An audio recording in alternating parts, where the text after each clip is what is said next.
नमस्कार। कक्षा 8 हिंदी में आज हम पाठ 6 भरत के बारे में जानेंगे। कालिदास द्वारा लिखित मूल नाटक अभिज्ञान शाकुंतलम का हिंदी में अनुवाद राजा लक्ष्मण सिंह ने किया था। प्रस्तुत पाठ उसी नाटक का एक अंश है। ऋषि कण्व के आश्रम में शकुंतला का पुत्र भरत एक सिंह शावक के साथ खेल रहा है। अब भरत की माँ का नाम शकुंतला था। अब शकुंतला की माता और पिता कौन थे, आइए उसके बारे में जानते हैं। शकुंतला की माता मेनका एक अप्सरा थी और विश्वामित्र एक महर्षि थे। विश्वामित्र थे वो धर्म से क्षत्रिय थे, परंतु उसने कठोर तपस्या की जिसके कारण उसे महर्षि का पद प्राप्त हुआ। अब वह ब्रह्म ऋषि बनना चाहते थे, इसलिए बहुत ही कठोर तपस्या करने लगे। इस तपस्या से घबराकर इंद्र को लगा कि अगर विश्वामित्र बहुत कठिन तपस्या करेंगे तो हमारा इंद्रासन भी वो हमसे वापस ले लेंगे। इस प्रकार इस डर से उसने देवलोक की अप्सरा मेनका को पृथ्वी लोक में विश्वामित्र की तपस्या भंग करने के लिए भेजा। मेनका ने बहुत ही प्रयत्न किए और अंत में बहुत प्रयत्न के बाद विश्वामित्र की तपस्या भंग हो गई। तपस्या भंग होते ही आंखें खुली और उसने मेनका को देखा। मेनका को देखकर उसके रूप से वो मोहित हो गए और उसके साथ विवाह सूत्र में बंध गए। बहुत साल बीते। 10 साल बीतने के बाद दोनों एक साथ रहने लगे। मेनका ने भी विश्वामित्र के साथ रहने का निश्चय किया। मेनका इंद्र की आज्ञा का पालन करना चाहती थी, इसलिए वो विश्वामित्र की तपस्या भंग करने में सफल हो गई। बाद में पता चला विश्वामित्र को कि मेनका ने इंद्र के कहने से मेरी तपस्या भंग की है। अब तो इतने साल बीतने के बाद उसे एक पुत्री का जन्म होता है। मेनका ने पुत्री को जन्म दिया, उसका नाम शकुंतला था। वह यहाँ पर विश्वामित्र को पता चला कि इस प्रकार मेनका ने मेरी तपस्या भंग की है, इसलिए उसने विश्वामित्र ने मेनका को देवलोक में भेज दिया और अपनी बेटी शकुंतला को कण्व ऋषि के आश्रम में छोड़ गए। यहाँ पर कण्व ऋषि के आश्रम में शकुंतला बड़ी होने लगी, वो युवावस्था में आ गई। इसी प्रकार एक दिन जब कण्व ऋषि नहीं थे, तब आश्रम में पुरुवंश का राजा दुष्यंत वन में शिकार के लिए आते हैं और वो कण्व ऋषि से मिलने आते हैं। कण्व ऋषि उसे मिलते नहीं हैं, परंतु अंदर से जब शकुंतला बाहर आती है, कुटिया से बाहर आकर राजा दुष्यंत से कहती है कि कण्व ऋषि आश्रम में नहीं है, तब दुष्यंत शकुंतला पर मोहित हो जाते हैं और उसके साथ गंधर्व विवाह कर लेते हैं। गंधर्व विवाह यानी किसी प्रकार की सम्मति के बिना राजा जो है वो गंधर्व विवाह कर सकते थे। उसी प्रकार दोनों ने गंधर्व विवाह किया। इस प्रकार थोड़ा समय बीतने के बाद दुष्यंत राजा है वो अपने राजकाज के लिए राजधानी चले गए और दुष्यंत ने अपनी अंगूठी याद के रूप में शकुंतला को दी। शकुंतला यहाँ पर अपने पति की याद में बैठी थी और कब मेरे राजा आएंगे, मेरे पति आएंगे और मुझे हस्तिनापुर ले जाएंगे, इस प्रकार सोचती थी। इस सोच में थी तब एक ऋषि आते हैं जो दुर्वासा ऋषि थे। दुर्वासा ऋषि बहुत क्रोधित ऋषि थे। उसने शकुंतला से जल मांगा तो शकुंतला बहुत ही ध्यान में थी, अपने पति की याद में खोई हुई थी, इसलिए उसने कुछ सुना नहीं। और यहाँ पर दुर्वासा ऋषि बहुत क्रोधित हो गए और उसे शाप दे दिया कि तुम जिसकी याद में खोई हो वही तुम्हें भूल जाएगा। इस प्रकार शाप सुनकर शकुंतला घबरा गई और उससे माफी मांगने लगी, क्योंकि वो कहने लगी कि मैं अपने पति की याद में खोई हुई थी।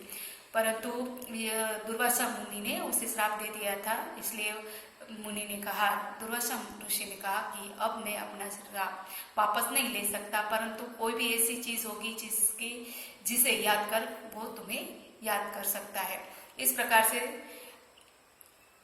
अब शकुंतला है वो वन में रहने लगी। उसे भरत नाम का एक लड़का पुत्र प्राप्त हुआ और यहाँ पर दुष्यंत राजा है वो राजकाज में बहुत व्यस्त रहने लगे। दुष्यंत राजा है वो फिर से वन में आते हैं और इस प्रकार ऐसे पराक्रमी लड़के को देखकर सोच में रहते हैं।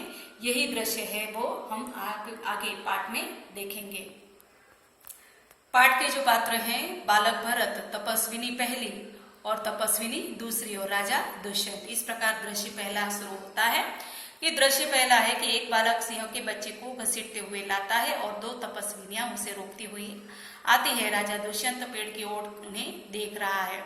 तो ओट यानी कि पेड़ के पीछे उसे देखना, तो आड़ में, पेड़ की आड़ में उसे छिप कर देखना।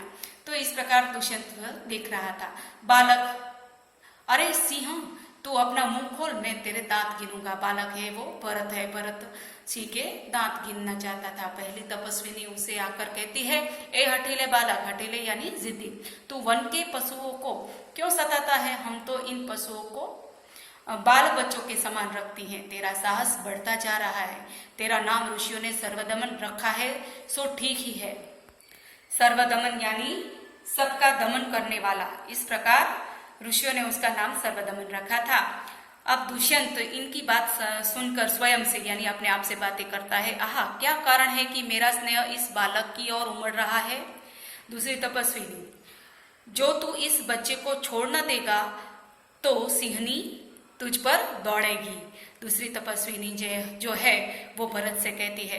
बालक उसका उत्तर देता है, मुस्कुराकर कहता है, ठीक है, सिंहनी का मुझे ऐसा ही डर है। मुंह चिढ़ाता है। दुष्यंत आश्चर्य से, यह बालक अवश्य किसी तेजस्वी वीर का पुत्र है। इसका मुख अग्नि के समान दमक रहा है। दमक यानी चमक रहा है। पहली तपस्विनी की है, उसका नाम सुव्रता है। हे प्यारे बालक, सिंह के बच्चे को छोड़ दे, मैं तुझे खिलौना दूंगी। बालक कहता है, हाथ पसार कर, पहले खिलौना दे दो, लाओ कहाँ है? दुष्यंत यही देखता है और दूर से बालक की हथेली को देखकर स्वयं से फिर से बातें करने लगता है। आहा, इसके हाथ में तो चक्रवर्तियों के लक्षण हैं। उंगलियों पर कैसा अद्भुत झाल है और हथेली की शोभा प्रातः कमल को भी लज्जित कर रही है। अब दुष्यंत इस बालक का निरीक्षण करता है और कहता है कि ये बालक कोई सामान्य बालक नहीं है।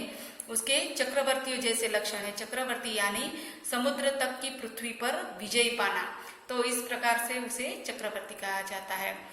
दूसरी तपस्विनी आती है और कहती है, सखी सुव्रता। तो पहली जो तपस्विनी है उसका नाम सुव्रता है। यह बातों से न मानेगा। जा, मेरी कुटिया में ऋषि कुमारों के खेलने के लिए मिट्टी का मोर रखा है, उसे ले आ। तो मेरी कुटिया यानी झोपड़ी। पहली तपस्विनी, मैं अभी लिए आती हूँ, जाती है। बालक, तब तक मैं इसी सिंह के बच्चे के साथ खेलूंगा। यह कहकर तपस्विनी की ओर देखकर हंसता है। दुष्यंत, शकुंतल, आप हिया, इस सुंदर बालक से खेलने को मेरा मन कैसा ललचाता है। आह, बरकर धन्य है वह मनुष्य जो अपने पुत्रों को गोद में लेकर उनके अंग की धूली से अपनी गोद मैली करते हैं और पुत्रों के इस मुख आवरण हंसी से खुलकर उज्जवल दांतों की शोभा दिखाते हैं और तुतले वचन बोलते हैं। इस प्रकार दुष्यंत ये सोचते हैं कि जो वो पिता धन्य है जो अपने पुत्र को गोद में लेकर खिला सकते हैं, उसकी तुतली बानी बोल सकते हैं। दूसरी तपस्विनी, क्यों रे ढीठ जिद्दी। ढीठ यानी जिद्दी, तू मेरी बात कान नहीं धरता। इधर उधर देखकर कोई ऋषि कुमार यहाँ है, इधर उधर देखता है। इसी प्रकार दूसरी तपस्विनी है, उसे कहती है, दुष्यंत को देखकर कहती है, हे महात्मा, तुम ही आओ और कृपा करके इसी बलि बालक के हाथ से सिंह के बच्चे को छुड़ाओ। बलि यानी बलवान। दुष्यंत कहता है, अच्छा। बालक के पास जाकर और हंसकर कहता है, हे ऋषि कुमार, तुमने तपोवन के विरुद्ध यह आचरण क्यों सीखा है जिससे तुम्हारे कुल की लाज जाती है? यह तो कोई अच्छी बात नहीं। बच्चे ने सिंह के बच्चे को छोड़ दिया। दूसरी तपस्विनी कहती है, बड़भागी यह ऋषि कुमार नहीं है। बड़भागी यानी बड़ा भाग्यवान, ये ऋषि कुमार नहीं है। दुष्यंत ने कहा, सत्य है, उनके काम ही ऐसा साहस है कि यह ऋषि कुमार नहीं जान पड़ता, परंतु मैंने तपोवन में बास देख इसे ऋषि पुत्र जाना था। अब दूसरी जो तपस्विनी है वो कहती है कि ये ऋषि कुमार नहीं है। दुष्यंत ने कहा, सही है, क्योंकि इसके काम ही ऐसे हैं जो ऋषि पुत्र के समान नहीं परंतु क्षत्रिय के समान है। इसलिए बच्चे की हथेली को अपने हाथ में लेकर स्वयं से फिर से बातें करने लगता है। आहा, जब इसका हाथ छूने से मुझे इतना सुख हुआ है, तो जिस बड़भागी का यह बेटा है उसे कितना हर्ष होता होगा। अब दूसरी तपस्विनी कहती है, दोनों की ओर देखकर बड़े अचंभे की बात है। दुष्यंत, तुम्हें क्यों अचंभा हुआ? दुष्यंत है वो दूसरी तपस्विनी से कहता है। दूसरी तपस्विनी कहती है, इसलिए हुआ कि इस बालक की और तुम्हारी सूरत बहुत मिलती है, और तुम्हें जानने बिना भी इसने तुम्हारी बात भी मान ली, इसलिए दूसरी तपस्विनी को आश्चर्य होता है। दुष्यंत कहता है, बच्चे को गोद में उठाकर, हे तपस्विनी, जो यह ऋषि कुमार नहीं है तो किस वंश का है? दूसरी तपस्विनी, यह पुरुवंशी है। अब दुष्यंत स्वयं से फिर से बातें करता है और इसलिए उसकी सूरत मुझसे मिलती है। दुष्यंत ने माना कि मैं भी पुरुवंशी हूँ और ये भी पुरुवंशी है, इसलिए उसकी सूरत मुझसे मिलती है। बच्चे को गोद से उतारकर, पुरुवंशियों में यह रीत तो निश्चित है कि युवा अवस्था में वे महलों में रहकर पृथ्वी की रक्षा और पालन करते हैं, और वृद्धावस्था आने पर वह वन में जितेंद्रिय तपस्वियों के आश्रम में वृक्षों के नीचे कुटी बनाकर रहते हैं। देवता जैसी शक्ति वाला यह निडर और असाधारण बालक मनुष्य का पुत्र भला किस प्रकार होगा? दूसरी तपस्विनी, हे परदेसी, तेरा यह संदेह तब मिट जाएगा जब तू जान लेगा कि इस बालक की माँ मेनका नाम एक अप्सरा की बेटी है। उसी के प्रताप से इनका जन्म देवपरित के इस तपोवन में हुआ है। यहाँ पर जो देव पितर लिखा है मगर देवपरित आता है, तो देवपरित यानी देव और पूर्वज, यानी कि मेनका है वो अप्सरा है और वो देवलोक में रहती है, और उसकी बेटी पृथ्वीलोक में रहती है शकुंतला। मन ने यह तो बड़े आनंद की बात सुनाई, इससे कुछ और आशा बढ़ी, इसकी माता किस राजसी की पत्नी है? अब दुष्यंत को यह जानने की इच्छा हुई कि इसकी माता कौन है। दूसरी तपस्विनी, जिस राजा ने अपनी विवाहित स्त्री को बिना अपराध छोड़ दिया है उसका नाम मैं न लूंगी। दुष्यंत स्वयं से, यह कथा तो मुझ पर लगती है, भला अब इस बालक की माँ का नाम पूछूं? पहल तपस्विनी मिट्टी का मोर लेकर आई। पहली तपस्विनी, हे सर्वदमन, यह शकुंत लावण्य देख। शकुंत लावण्य यानी कि पक्षी के सौंदर्य को देख। शकुंत मतलब पक्षी और लावण्य यानी सुंदरता, इसी के नाम पर शकुंतला का नाम पड़ा। तो बालक बड़े चाव से देखकर कहा, है शकुंतला मेरी माता। दूसरी तपस्विनी हंसती हुई, यह तेरी माता नहीं है, तुम इस नाम से धोखा खा गए। सर्वदमन, मैंने तो कहा था मिट्टी के मोर को देख। दुष्यंत स्वयं से, इसकी माँ मेरी ही प्यारी शकुंतला है या इस नाम की कोई दूसरी स्त्री है? यह वृत्तांत मुझे ऐसे व्याकुल करता है जैसे मृग तृष्णा प्यासे हिरण को व्याकुल करती है। मृग तृष्णा यानी कि जब तेज धूप होती है उसमें जो रेत चमकती दिखाई देती है तो वो हमें पानी के समान लगते हैं, उसे मृग तृष्णा कहते हैं। तो इस प्रकार से दुष्यंत है वो अपने शकुंतला के बारे में जानना चाहते हैं। पहली तपस्विनी घबरा कर, ओ बालक की पास से रक्षाबंधन निकल गया है। दुष्यंत, घबराओ मत,